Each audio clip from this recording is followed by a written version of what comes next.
214장 찬송 214장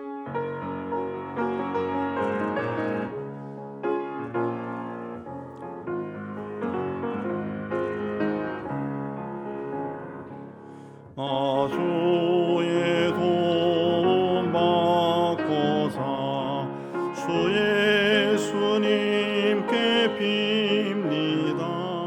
구원 허락하시사 날 받아주소서.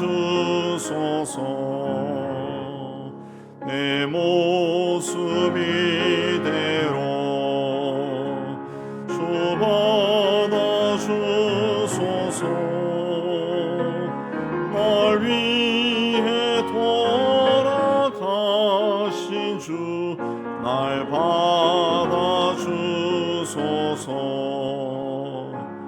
큰 죄에 빠져 영죽은 날 위해 피 흘렸으니 주 형상대로 빚으사 날 받아주소서.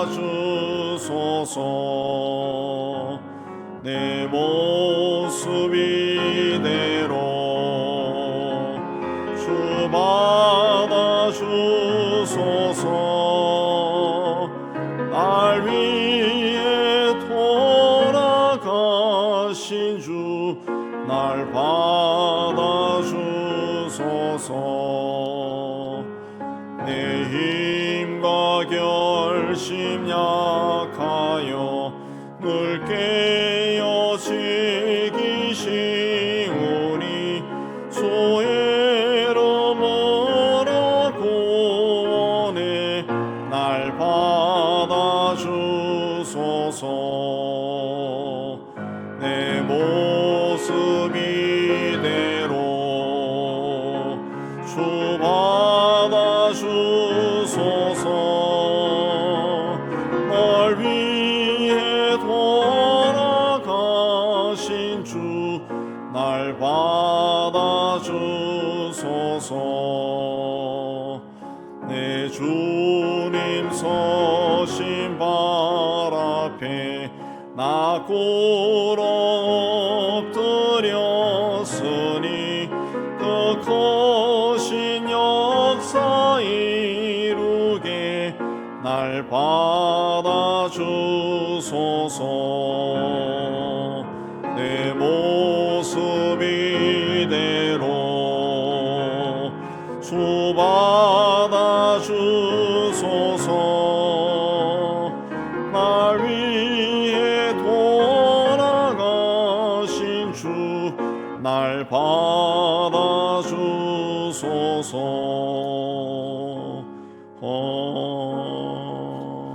아멘. 뒤에 216장 합니다.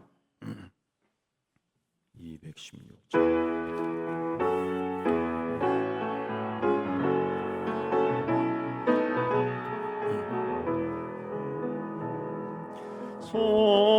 성자의 귀한 몸 날 위하여 버리신 그 사랑 고마워라. 내 머리 숙여서 주님께 비는 말 나 무엇 주님께 바치리까.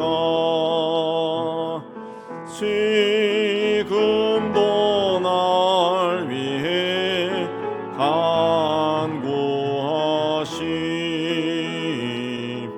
이 옅은 믿음이 없나니. 주님의 참사랑 고맙고 놀라워 찬송과 기도를 쉬지 않네.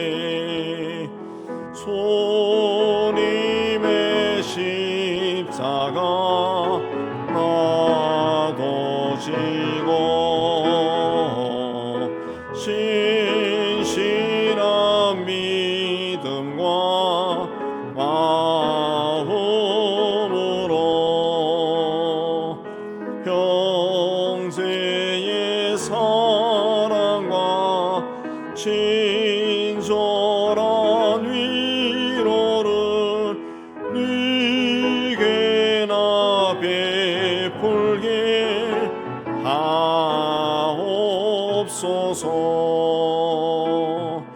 만 가지 은혜를 받았으니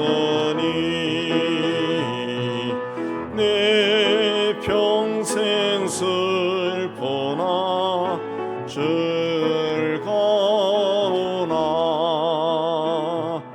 이 몸을 온전히 주님께 바쳐서 주님만 위하여 늘 살겠네.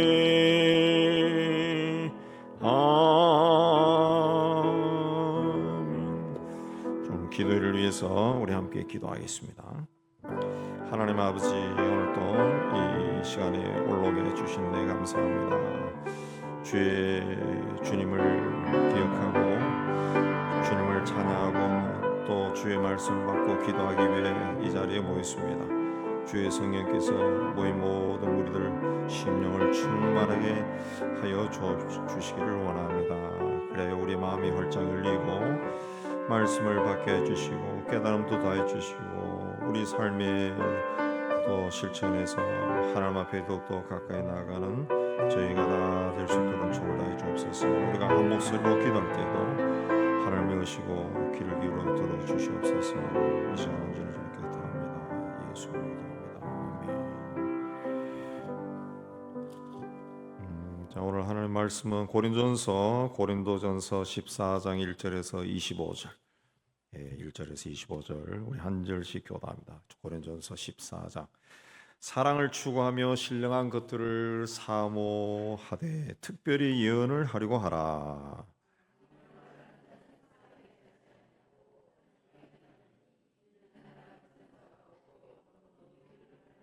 그러나 예언하는 자는 사람에게 말하여 덕을 세우며 권면하며 위로하는 것이요.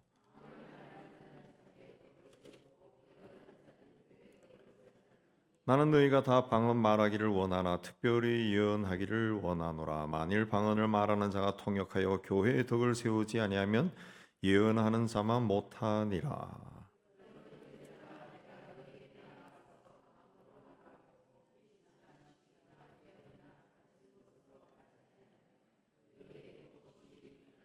혹 필이나 검은과 같이 생명 없는 것이 소리를 낼 때에 그 음의 분별을 나타내지 아니하면 필이 부는 것인지 검은 것 타는 것인지 어찌 알게 되리요.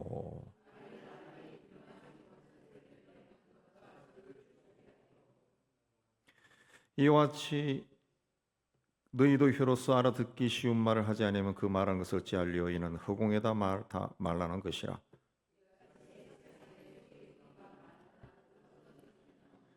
그러므로 내가 그 소리의 뜻을 알지 못하면 내가 말하는 자에게 외국인이 되고 말하는 자도 내게 외국인이 되리니.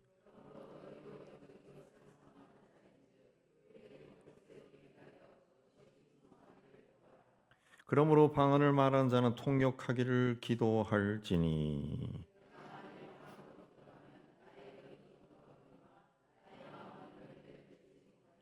그러면 어떻게 할까? 내가 영으로 기도하고 또 마음으로 기도하며 내가 영으로 찬송하고 또 마음으로 찬송하리라.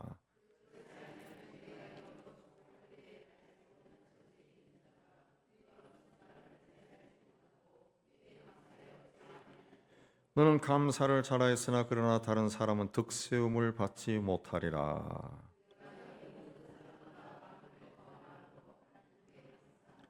그러나 교회에서 내가 남을 가르치기 위하여 깨달은 마음으로 5마디 말을 하는 것이 1만마디 방언으로 말하는 것보다 나으니라.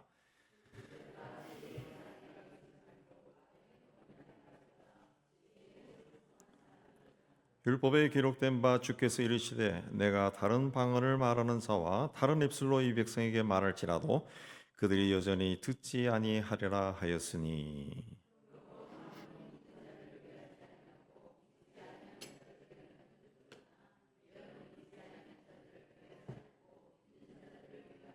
그러므로 온 교회가 함께 모여 다 방언으로 말하면 알지 못하는 자들이나 믿지 않은 자들이 들어와서 너희를 미쳤다 하지 아니하겠느냐.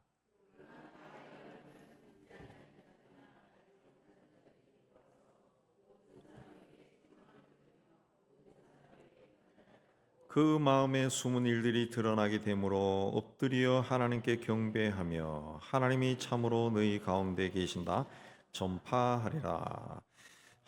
하나님이 주신 은사를 사용하는 것은 정말 기쁜 일입니다. 더욱이 내가 받은 은사로 다른 사람을 유익하게 하고 교회에 덕을 끼친다. 굉장히 귀한 일이죠. 그러나 잘못 사용하면은 덕이 안 된다. 그렇습니다. 그래서 오늘 말씀은 받은 은사로 어떻게 교회의 덕을 세워 나가느냐 그걸 말합니다. 2절에 방언은 사람에게 하는 것이 아니라 하나님께 말하는 것이다. 그렇습니다. 왜냐하면 영으로 내 영으로 비밀을 말하는 것이다. 그래서 비밀은 내 영만이 아는 비밀입니다. 내 영만이 아는 거. 그 뭔지는 모르지만 의미 있는 그 무엇이라는 거죠. 그 무엇. 그래서 내 안에 있는 깊게 그 새겨져 있는 상처나 한이나 뭐 그런 것들. 그래서 방언으로 기도하는 것은 고난에 처했을 때 상처가 있는 사람들이 방언으로 기도하면은 유익합니다. 그래서 4절에 방언을 말한 자는 자기 덕을 세우는 것이다. 왜?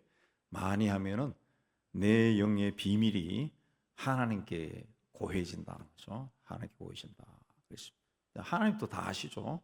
그러나 성경에도 여러 군데 이 말하고 있지만 하나님은 그래도 우리가 기도하기를 원하신다 그랬습니다. 내가 기도하기를. 그냥 가만 앉아 있으면 예수 믿고 그냥 가만히 있으면 저절로 신앙이 성숙한 것이 아니라는 거죠. 성경을 읽고 기도하고 그걸 하나님이 좋아하신다. 그런 사람에게 하나님께서 은혜를 더해준다는 거죠. 방언은 초대교회에 있는 드러난 은사입니다. 근데 사람들이 알 수 없는 언어로 자꾸 기도하니까 한편으로 굉장히 신기하죠. 아마 여러분 중에도 방언을 하지 못한 사람은 누군가 방언으로 기도하면 굉장히 신기하고 받고 싶은 마음이 들 겁니다. 그러니까 그 은사를 받지 못한 사람들 가운데 내가 은사를 받았다 그러면은 약간 우쭐해집니다. 나는 받았는데 그런 마음이 있어요. 저도 과거에 청년 시절에 그 방언 은사를 못 받았을 때 그 하는 친구들이 굉장히 부러웠다. 그럼 걔들 가만 보면 좀 우쭐거리더라고요. 젊으니까 그런 마음이 더 강했죠. 그러다 보면은 이게 또 자존심이 강하고 이런 사람들은 그런 은사를 받지 않았는데 자기도 방언을 하는 것처럼 막 지연의 말을 할 수도 있다. 지연의 말. 방언이 아닌데 그냥 자기가 막 하는 거예요. 그게 잘 안 되죠. 그래서 이제 방언을 분별해야 되고 방언이 이제 복잡해진 겁니다. 교인들 사이에서도 굉장히 복잡한 문제가 되어버린 거죠. 그래서 이 바울이 고린도 교회 안에 그런 것이 굉장히 강하니까 고린도 교회가 은사도 많고 싸움도 많고 그런 교회 아니에요. 그래서 1절에 신령한 것을 사모하되 특별히 예언을 하라 그랬습니다. 예언이란 것은 여러 번 이야기하지만 성서에서 나오는 예언이란 단어의 뜻은 장래일을 말하는 것이 아니라 하나님의 말씀을 대언하는 겁니다. 하나님의 말씀을. 특히 이 초대교회 시대에는 신약 성경 자체가 없어요. 그리고 구약 성경도 아직 이렇게 규합이 되지 않은 그런 상태입니다. 그러니까 이 하나님의 말씀을 전하는 거예요. 받아서 전하는 거.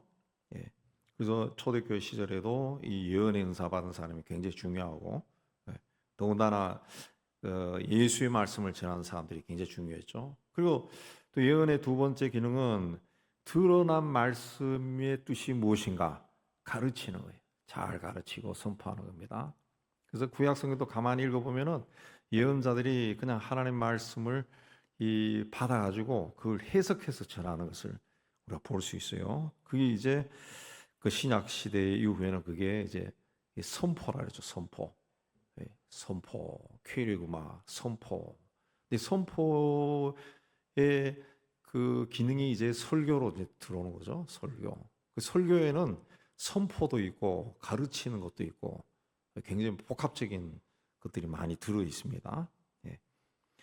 그래서 예언을 사모하라. 예언은 하나님의 뜻과 교훈을 풀어서 전하는 겁니다. 이미 있는 성경 말씀을 가지고 24, 5절에도 보면은 예언을 통해 믿지 않는 자들이나 알지 못하는 자들이 책망을 듣고 판단을 받고 마음에 숨은 일들이 드러나서 엎드려 하나님께 경배한다. 그랬습니다.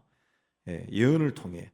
근데 하나님의 말씀을 풀어주니까 믿는 사람이나 알지 못한 사람 책망을 듣고 마음에 숨은 일들이 막 드러날까 하나님께 경배한다. 그랬습니다. 14장에서 줄곧 이 방언과 예언을 바울이 비교하면서 하나님 말씀을 전하는 예언이 탁월한 은사다. 그랬습니다.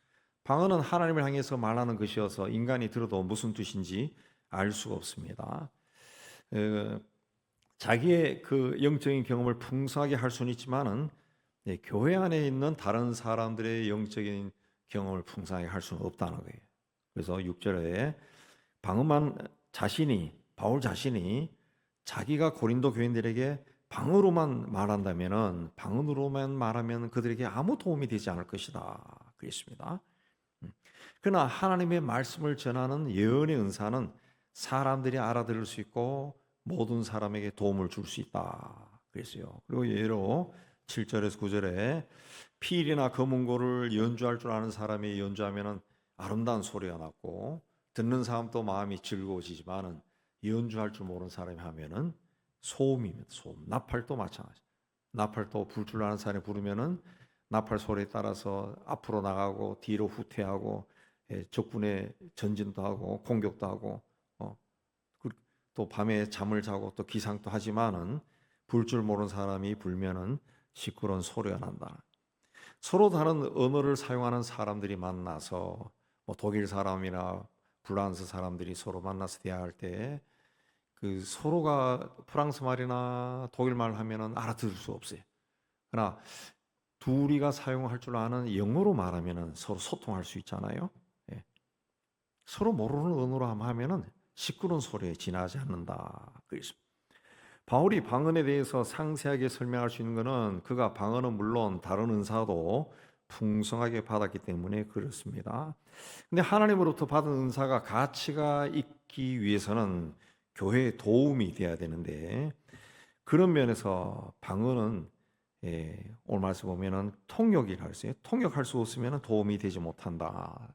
이 통역이란 말은 이제 해석이란 뜻입니다. 내가 왔다 갔다 하고 난 다음에 이게 무슨 뜻이다 알지 못하면 아무 도움이 되지 않는다. 그랬어요. 말을 하든 기도를 하든 노래를 하든 영적으로나 지적으로 이해할 수 있어야 나에게도 도움이 되고 듣는 사람에도 도움이 된다는 거죠. 그래서 예언의 은사가 방언의 은사보다 탁월한 것은 다른 사람들이 알아들을 수 있다. 그리고 다른 사람이 듣고 도움을 받을 수 있다는 거죠. 뜻도 모르는 방언을 홍수처럼 그래서 쏟아놓기보다 뜻이 분명한 두세 마디 말이 더 좋다. 19절에 그렇게 이야기합니다.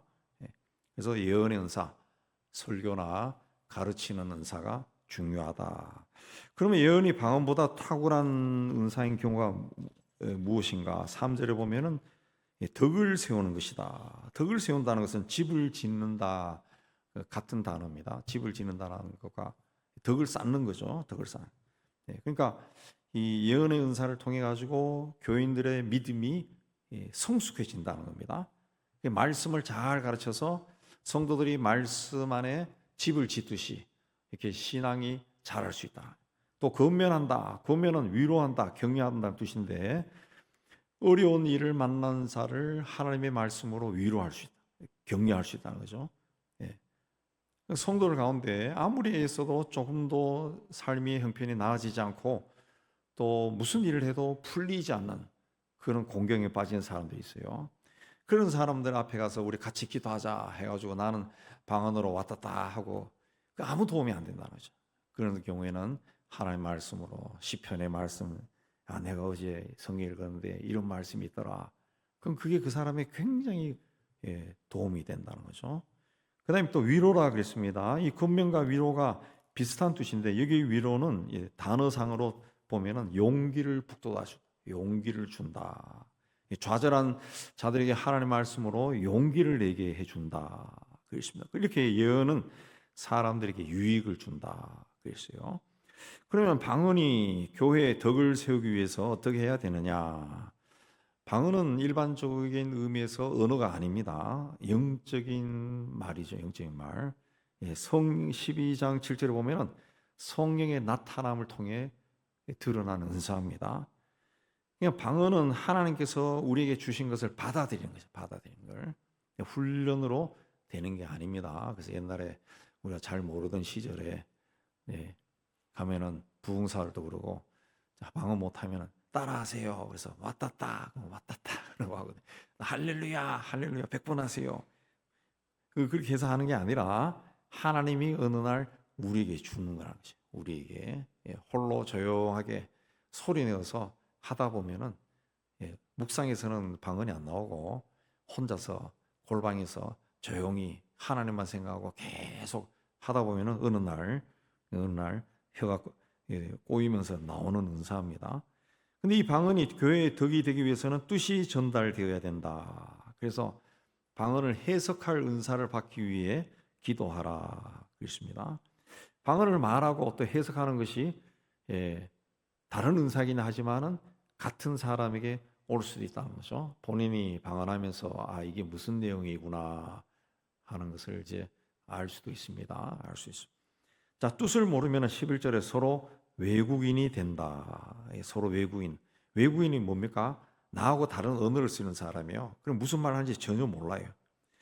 그러므로 방언을 할 때 그 방언의 뜻을 아는 것이 교회의 덕을 세우는 것이기 때문에 그걸 구하라. 12절에 풍성하기를 구하라. 13절에 그 풍성한 것이 뭐냐? 통역이다. 이 통역은 해석입니다. 해석. 내가 이 방언하는 것이 무슨 뜻인지 아는 거예요. 아는 거예요. 근데 방언은 영으로 하는 기도다. 그랬어요. 영으로 하는 내 영이 기도하는 것이기 때문에 마음이 열매를 맺지 못한다. 14절에 그랬습니다. 본인이 무슨 말을 하는지 모른다는 거죠. 이게 무슨 뜻이냐 하면은 하나님 내가 이 좀 다혈질입니다. 뭐 사소한 것에도 그냥 나하고 내가 생각하는 것과 다르면은 막 얼굴빛이 막 나타나고 좀 화가 나고 그런 성격이 있어요. 하나님 내가 예수 믿는 사람인데 이런 것 좀 고쳤으면 좋겠습니다. 예. 이걸 이제 내가 말로 기도하면은 그 다음에 누구를 만났을 때 그런 비슷한 상황이 났을 때 막 화가 갑자기 막 내가 싫은 말 하는 것 같아서 뭔가 막 올라오면 얼굴이 붉어지고 그럴 때 하나님이 깨달음을 주는 거죠. 너 그렇게 하면 안 돼. 기도했지. 그럼 이거 하지 말자. 참자. 그 마음으로 기도했기 때문에 내가 알고 있는 언어로 기도했기 때문에 내 마음이 그걸 기억했다가 내가 어떤 어떤 환경을 만났을 때 그게 딱 절제가 된다는 거죠. 그 마음으로 열매를 맺는 거예요. 마음으로. 근데 방언으로 기도나 찬송이나 뭐 영으로 마음 한다 그러면 알아둘 수 없어. 내가 뭘 했는지도 몰라요. 모른다 그랬어요. 그러나 본인이 하는 것에는 그 본인에게는 중요하다는 거죠. 본인에게. 그래서 바울이 방언을 금한 것이 아닙니다. 18절에 내가 너희보다 그 방언을 더 말함으로 하나님께 감사하노라. 성경을 보면 바울은 교회 안에서는 아마 방언을 하지 않은 것으로 보입니다. 여러 사람들 앞에서 하지 않은 것으로 보여요. 바울 같은 지도자가 여러 사람들과 기도할 때 혼자서 막 와다다다다 하면은 아마 그 방언 외에 다른 의사도 큰 사람이기 때문에 방언도 아마 굉장히 했을 거예요. 그러면 기도한 사람이 바울이 기도하는 소리 듣겠죠. 그 뭐 인간이기 때문에. 그럼 덕이 안 되죠. 기도를 본인이 못하게 하는 것과 똑같은 거예요. 그래서 바울이 내가 너희 모든 사람보다 방언을 더 말함으로 하나님께 감사하노라. 그러나 교회에서 내가 남을 가르치기 위하여 깨달은 마음으로 5마디 말을 하는 것이 1만마디 방언을 말하는 것보다 나으니라. 그런데 교회 안에서는 그걸 안 했다는 거죠. 말씀을 가르치는 일에 집중했다. 그러나 28절에서 말하듯이 28절 우리 안 읽었는데 만일 통역하는 자가 없으면 교회에서는 잠잠하고 자기와 하나님께 말할 것이요. 그 방언을 할 때 누군가 그걸 해석하는 사람이 없다면은 하나님 앞에 나와서 혼자서 하라 그랬습니다. 하나님 앞에 나 혼자 하라 그랬습니다. 방언은 이제 혼자 하는 것이 본인에게 좋다는 것이. 아까도 나왔지만 내 영의 비밀을 하나님께 이야기하는 거예요. 하나님께. 그러니까 내가 살아오면서 어떤 한이 있다, 한이. 뭐 어린 시절에 받은 상처, 청소년기, 아니면 뭐 이 결혼 생활을 통해서 뭐 사업하다가 뭐 세상에서 그런 한도 있고, 또 나에게 있는 그 좋지 못한 버릇들이 있어요. 습관들, 또 중독들이 있어요. 중독. 나는 아니라 그러지만은 같은 행동을 자꾸 반복하면 그게 중독이에요. 중독.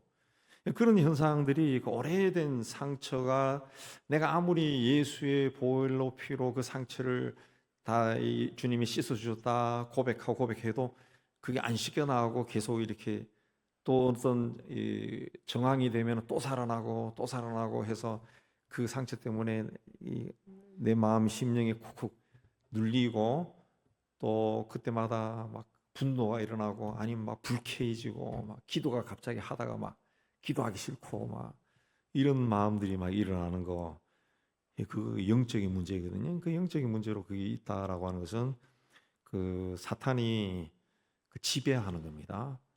사탄은 우리의 어떤 상처를 가지고 우리를 조종할 수 있다. 조종. 그러니까 중독시키는 거예요. 중독. 계속 20년, 30년이 지나가도 그게 내가 주님 앞에 가서 정직하게 고백하고 용서받고 할렐루야 하고 그래도 어느 날 또 티나, 또 티나. 사탄은 그걸로 우리를 무너뜨릴 수 있다는 것을 안다는 거죠.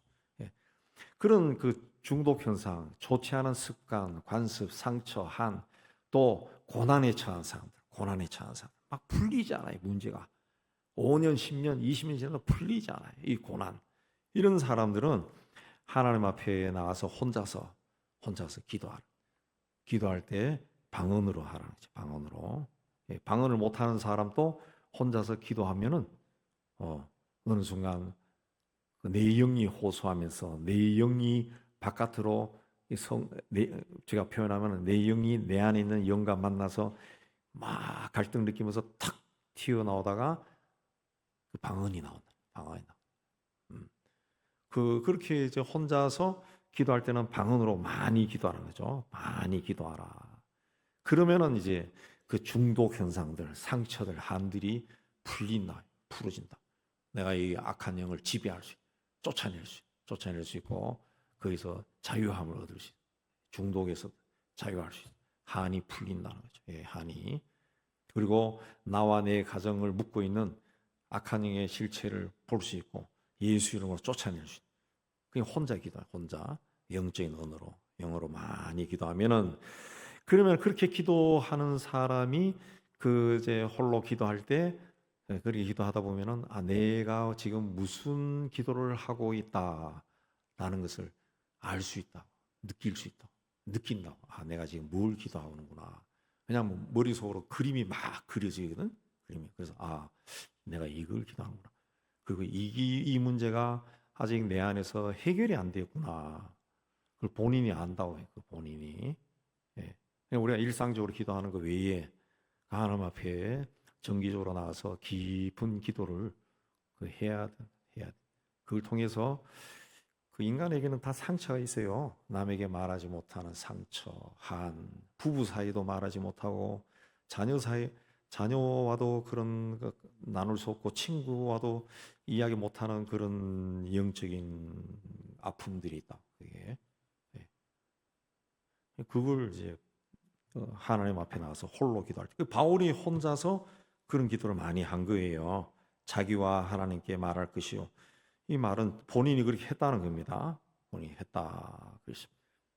그걸 바울도 하나님 앞에 개인적으로 가져갈 게 얼마나 많았겠어요. 예수 믿는 사람 핍박하고 죽이기도 하고, 죽이는데 앞장서기도 하고, 얼마나 그 부끄러운 기억들이 남인데 말하지 못하는 그걸 하나님 앞에 다 가져가 방언을 했다는 거죠. 방언으로 기도하다 보면은 말씀인 것처럼 내가 기도하는 것이 무엇이구나. 본인이 오늘 말씀 표현하면 통역, 해석이죠. 해석할 수 있다. 해석. 내가 이걸로 기도하는구나. 알게 된다. 알게 된다. 알게 된다. 근데 다른 사람들이 다 있는 데서 왔다 갔다 뭐 자꾸 그렇게 해봤자 본인 또 왔다 갔다 하면서도 무슨 뜻인지도 모르고, 또 다른 사람들은 저 사람 뭐 하나 그러고 궁금해지고, 나는 왔다 갔다 근데 저 사람은 졌다 갔다 그러네 그러고 비교하고, 저 양반은 뭐 유창하게 와라 하네. 그리고 그 자꾸 그렇게 한다고요. 그렇게. 예.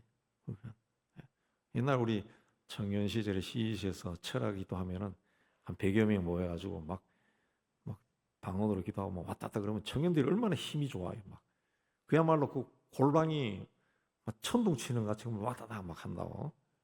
그럼 막 경쟁심도 생겨가지고 막 나도 앉으려고 막 소리 빽빽 지르고 뭐 굉장했어요. 굉장히. 하나님은 그런 것도 받으셨겠지만 그 중에는 막 그것도 인간적인 막 생각도 막 들어갔다고 지지 않으려고 하는 거. 저 녀석은 저렇게 하네. 그러면 나도 막 그러면서 이제 많은 은사를 많이 받는 거죠. 또 그런 하나님 앞에 나갈 때는 그런 열정이 있어야지. 열정이. 그래야 이 많은 은사를 받는다. 많은 은사를. 예, 그렇게 막 기도하는 가운데 나도 모르게 어떤 은사가 막 생기는 것이. 예. 바울은 많은 은사를 받았지만 드러내고 자랑하기보다 복음을 전하고 사람들에게 하나님의 말씀을 풀어서 전하는 것을 더 중요하게 여겼습니다. 그래서 사람들에게 1만 마디 말하는 것 방언보다 깨달은 말씀 5마디 하는 것을 더 중요하다. 그렇게 19절에서 이야기했습니다. 19절. 그러면 방언이나 예언이 불신자들에게는 어떤 영향을 주느냐? 20절에 악에는 어린아이가 되고 지혜는 장성한 사람이 되라.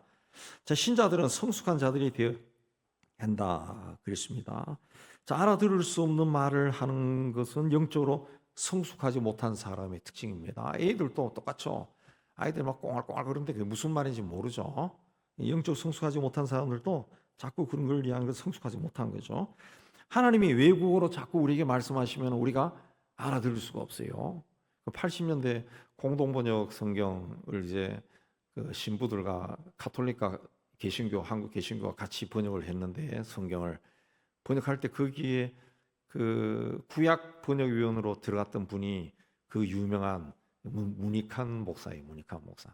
그분이 그 번역하다가 어느 날 방에서 튀어나와서 소리를 질렀다는 그 유명한 이야기가 있는데 그 뭔가 하면 하나님이 우리 말씀을 하셨다. 하나님이 우리 말을 하기 시작했다. 그랬습니다. 그래서 공동번역 성경이 참 이해하기 쉽습니다. 하나님이 우리 말을 하기 시작했다. 그러니까 하나님이 우리에게도 지금 외국말을 한다 그러면 우리 하나도 알아들을 수 없어요. 은혜 받지도 못합니다. 마찬가지로 성도들끼리 방언으로 막 이야기하면은 아무도 이해하지 못하고 오히려 이상해집니다. 그래서 그런데 22절을 보면은 방언은 믿지 않은 자들을 위하는 표적이다. 그랬습니다. 표적, 이적이라는 거죠.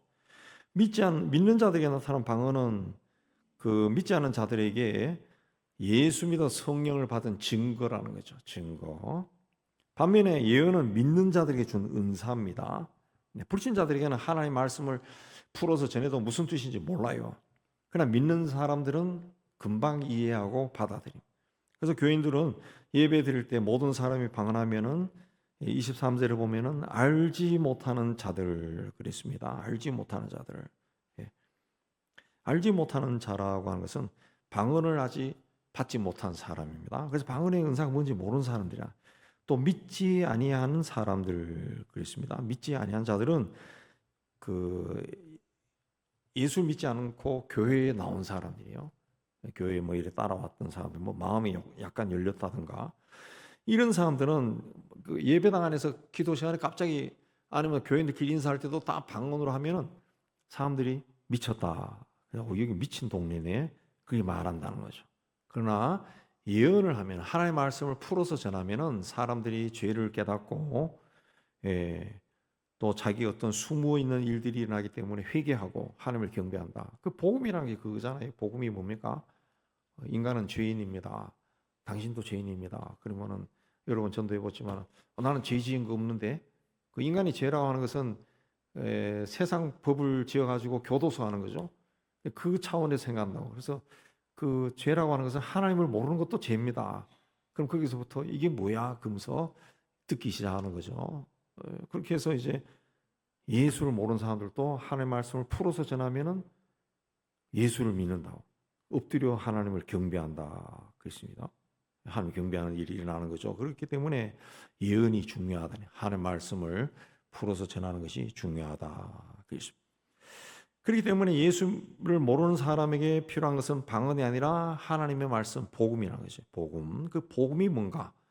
이걸 풀어서 전하는 예언의 은사를 받은 사람이 더 귀하다. 그랬어요. 그래야 사람들이 구원의 길로 구원을 받는 겁니다. 자, 하나님은 말씀을 통해 교회에 역사하셨고 또 사람들은 말씀을 듣고 하나님 앞에 나오고 신앙이 성숙합니다. 그렇기 때문에 어떤 은사보다 이 말씀의 은사를 받아서 하나님을 더 깊이 알고 만나고 또 깨닫고 또 신앙이 성숙해지는 그런 신앙생활을 해야 됩니다. 그래서 우리가 기도할 때 항상 이 하나님 말씀을 읽을 때마다 받을 때마다 깨닫는 은사도 주세요. 잘 깨닫게 해주세요. 그런 기도를 많이 하시고 그 성경을 많이 읽으시기 바랍니다. 제가 여러 번 이야기했지만 제가 청년 시절에 교제했던 동네 교회 집사님들, 권사님들이 그 은사가 있는 분들이 꽤 많아서 이제 기도원 밑에 있는 동네에서 그런지 기도원에 가서 기도를 많이 하던 분들인지 그래서 그분들하고 교제할 때마다 제가 여러 번 이야기했지만 그 성경 같이 기도하자 그래서 자기 성경 하나 읽고 그렇게 해서 성경을 읽고 그 해석해 주는 게 그 참 희한하더라고. 희한하다라고 할 정도로 그 20대 후반의 청년이 봤을 때는 말씀을 해석을 잘하더라. 잘하더라. 그리고 이것저것을 다 알아요. 구약하고 신약하고 많이 읽어가지고. 그래서 이분이 참 신령한 분이다. 돌아가실 때까지 교제했는데 일찍 돌아가셨지만은 그런 은사를 우리가 받아요. 그게 예언 은사 기도하고 이번에는 아파트 말고 상가를 사세요. 이거는 요새 유명한 신문에 자주 나오는 어떤 사람이 하는 짓이지 우리 기독교인들은 그렇게 해서는 안 된다. 안 된다. 말씀을 통해서 하면은 하나님이 우리가 어떤 일을 할 때도 분별력을 주셔가지고 세상 욕심에 따라 막 휘둘려가지고 어디 투자하러 와 갔다가 어디 투자하러 와 가고 그렇게 하지 않는다. 70년대 80년대 빨간 바지 나팔 바지 입고 막 부동산 투자하러 강남의 사모님들이 막 돌아다녔다 그러죠. 그 사모님들이 지금 다 80대 90대 세상 떠났겠지. 와 돌아다닌다. 예수 믿는 사람들이 그러면 참 우습죠. 예수 믿는 사람은 그냥 소신껏 내가 필요해서 은퇴 후에 여기다가 작은 집을 짓고 이 텃밭이나 갖고 먹고 살아야 되겠다라고 사는데 그게 개발이 돼가지고 이게 막 100배 막 되는 그런 일들이 일어나야지. 강남에 있는 역삼동에 있는 충영교회도 김 목사님이 원래 교회 지으려고 산 게 아니라 묘지 하려고 사놓은 거예요. 그 옛날에 강남 개발하기 전에 묘지 하려고. 근데 그게 강남의 막 노른자 중에 노른자. 아마 교회 부지 중에서는 충영교회가 제일 넓을 겁니다. 땅이 엄청나게 넓어요. 엄청나게. 그 묘지 땅이라 묘지할 땅. 묘지할 땅이라. 그렇게 돼야지. 그냥 막 이쪽으로 몰려가고 강남에 누구 행복부동산에 이서방을 찾아라. 이렇게 해서는 안 된다는 거지. 안 돼. 하나님이 세상의 모든 것을 다 쥐고 있어요. 하나님이 나에게 뭔가를 주고 싶으면은 줍니다. 중요한 것은 우리가 하나님과 하나가 돼. 예수님 말씀하시기처럼 내가 너희 안에 너희가 내 안에 있으면 무엇인지 구하라. 주님과 하나 되는 것이 중요하다네. 그거는 말씀을 읽고 기도하는 것밖에 없어요.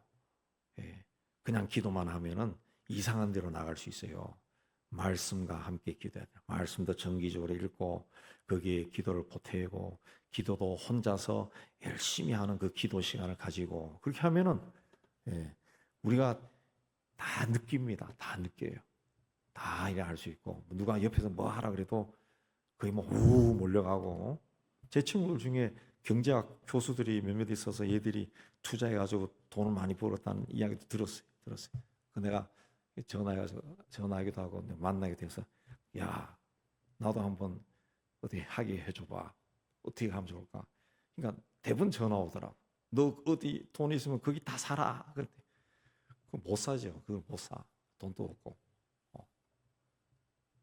그런데 그 자꾸 딸려가면은 그게 계속 솔깃솔깃하다가 나중에 그야말로 투자했다가 가지고 있는 것도 다 날려갈 수 있다. 다 날려갈 수 있다.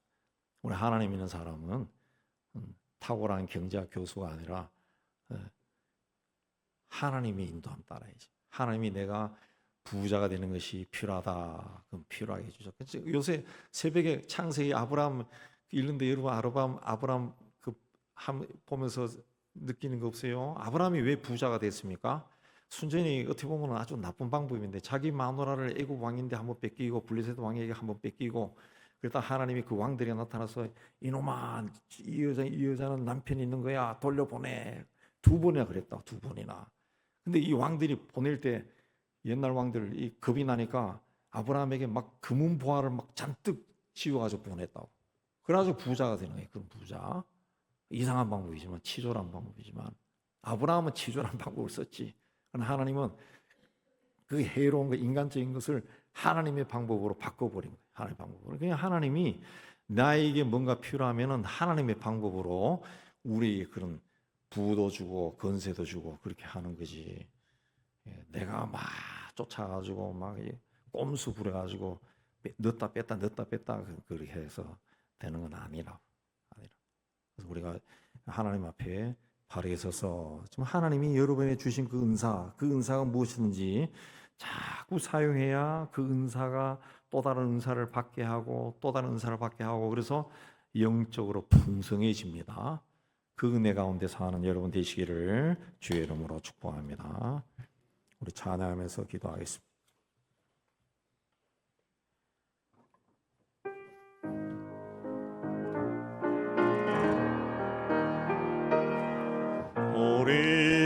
우리 함께 기도해 주 앞에 나와 무릎 꿇고 공율 베푸시는 주 하늘을 향해 두 손 들고 하늘 문이 열리고 은혜의 빗줄기 이 땅 가득 내리도록 마침내 주 오셔서의 빗줄기 우리 위에 보시도록 우리 함께 기도해 주 앞에 나와 무릎 꿇고 공율 베푸시는 주 하늘을 향해 두 손 들고 하늘 문이 열리고 은혜의 빗줄기 이 땅 가득 내리도록 마침내 주 오셔서의 빗줄기 우리 위에 보시도록 하늘 문이 열리고 은혜의 빗줄기 이 땅 가득 내리도록 마침내 주 오셔서의 빗줄기 우리 위에 보시도록 하늘 문이 열리고 은혜의 빗줄기 이 땅 가득 내리도록 마침내 주 오셔서의 빗줄기 우리 위에 보시도록 우리 주님 부르고 기도합니다. 주여 하나님 아버지 오늘도 하나님 앞에 올라와서 하나님 앞에서 내 모습을 살펴보게 해주신 내 참 감사합니다. 늘 하나님의 이름을 부르지만은 하나님의 영광이 아니라 내가 세상 속에서 영광을 받기를 원하는 마음이 우리 안에 가득 차 있었음을 주님 앞에 고백합니다. 하나님의 교회를 섬긴다고 늘 말은 하지만은 교회 안에서도 나의 명예와 자존심을 세우려고 했던 적이 너무 많았고, 내 생각과 경험으로 사람들을, 성도를 판단한 적도 너무 많았습니다. 또 하나님 앞에 기도하면서도 하나님 나라보다, 하나님을 찬양하는 것보다 나와 가족의 성공과 출세와 넉넉함과 풍요로움을 위해서 하나님께 구한 것이 너무나 많았습니다. 하나님을 믿는다고 고백하면서도 세상의 힘을 더 믿었습니다. 하나님을 전능하신 분으로 믿은 것이 아니라 세상의 힘이 전능한 것으로 믿었습니다. 하나님, 이 모든 우리의 죄를 고백하오니 주의 영이 이 자리에 임재하신 주의 영이 우리의 심령을 다스려 주시고 우리의 심령을 통촉해 해주시고 우리의 심령의 잘못된 부분이 다시 주의 십자가의 보혈로 씻어지고 하나님 앞에 새로워지는 하나님 충만한 시간이 되기도 하셨어. 부활의 영이 우리와 함께 해주시고 초대교회 공동체 내렸던 성령께서 이 자리에 우리에게도 임하셔서 우리의 심령이 새로워지게 하여 주시옵소서. 하나님 아버지, 이 나라의 민족이 하나님의 은혜 가운데 오늘날이 이렇지만은 하나님을 잊어버리고 하나님이여 그저 지금 눈에 보이고 몸을 즐겁게 하는 일을 쫓아다니고 있습니다. 오 하나님 아버지, 이 땅을 불쌍히 해주시고 정치, 경제, 사회, 경제, 문화, 특별히 교회 지도층들도 이 나라와 이 민족 속에 역사하신 하나님의 손을 발견하고 하나님이여 이제 일할 수 있도록 은총을 다해 주시기를 원합니다. 성공과 물질 중심적인 가치관에서 탈피하게 도와주시옵고 하나님 나라를 잘 건사해서 하나님 이 나라를 통해서 하나님의 뜻이 이루어지는 일에 우리가 열심을 낼 수 있도록 하나님 도와주시기를 원합니다. 하나님, 정치인들이 자기의 개인적인 습성 때문에, 욕망 때문에 나라와 이 사회를 잘못된 방향으로 이끌어가지 못하도록 하나님께서 간섭하여 주시고 하나님 차별금지법도 제정되지 아니하고 동성애가 확산되지 아니하고 오히려 그것이 잘못되었다는 것을 사람들이 깨닫고 하나님 앞에 바르게 설 수 있도록 청을 다해 주옵소서. 무엇보다 이 땅에 세우신 교회와 성도들이 하나님 보시기에 합당한 공동체와 성도로 세워지게 해 주시기를 원합니다. 하나님이여 교회가 세상의 자랑거리가 되는 것이 아니라 세상을 위해서 세상을 품에 안고 기도하는 눈물을 흘릴 수 있는 그런 영적인 공동체로 세워지게 하여 주시기를 원합니다.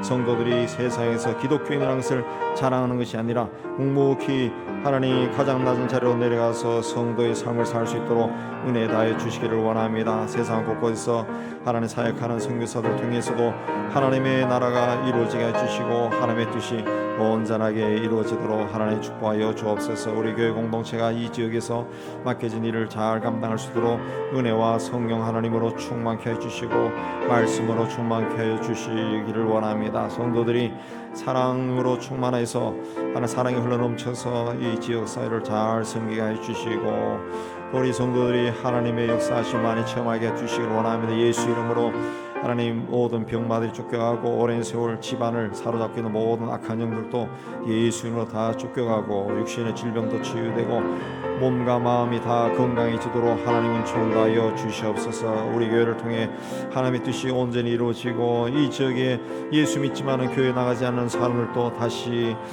주님의 은혜 가운데 돌아오는 귀한 역사가 일어나게 해 주시기를 원합니다. 하나님 마지막 때에 하나님께서 맡기신 일을 잘 감당케 해주시고 특별히 함께 협력하는 선교사들의 선교지를 축복해 주시고 어려운 가운데서도 그 지역에서 하나님 나라를 잘 세워나갈 수 있도록 정도해 주시기를 원합니다. 하나님 이슬람권에 사역하는 우리 아들라 무바리 목사에게 주께서 정도해 주시고 가정 핍박 가운데서도 교회를 잘 돌보고 성도들을 잘 돌보고 복음을 전할 수 있도록 정도하여 주시기를 원합니다. 하나님 아버지 또 러시아에서 사역하는 이흥규 선교사 내유를 지켜주시고 전쟁 속에서 많은 교인들이 전쟁터로 끌려간다고 하는데 하나님 그 땅에 전쟁이 그치고 평화가 임하도록 하나님 축복하여 주시옵소서. IT의 정치 사회 상황을 주님 바르게 인도해 주셔서 선교사님이 그곳에 들어가서 다시 모든 것을 돌볼 수 있도록 하나님 은혜 다하여 주시옵소서. 우리 탈북한 사람들도 예수 그리스도와 만나고 하나님 앞에 온전히 세워지도록 은총다해 주옵소서. 우리 교회 학교가 어린아이들부터 우리 청소년들 청년들이 이르기까지 하나님 은혜 가운데 말씀으로 든든히 세워지게 하여 주시옵소서. 하나님 아버지, 우리 교회 공동체가 이 땅에 있는 모든 사람들을 다 돌보고 하나님 앞에 온전하게 세워나갈 수 있도록 은혜 다하여 주시옵소서. 이제 자유롭게 기도하시고 돌아가십니다.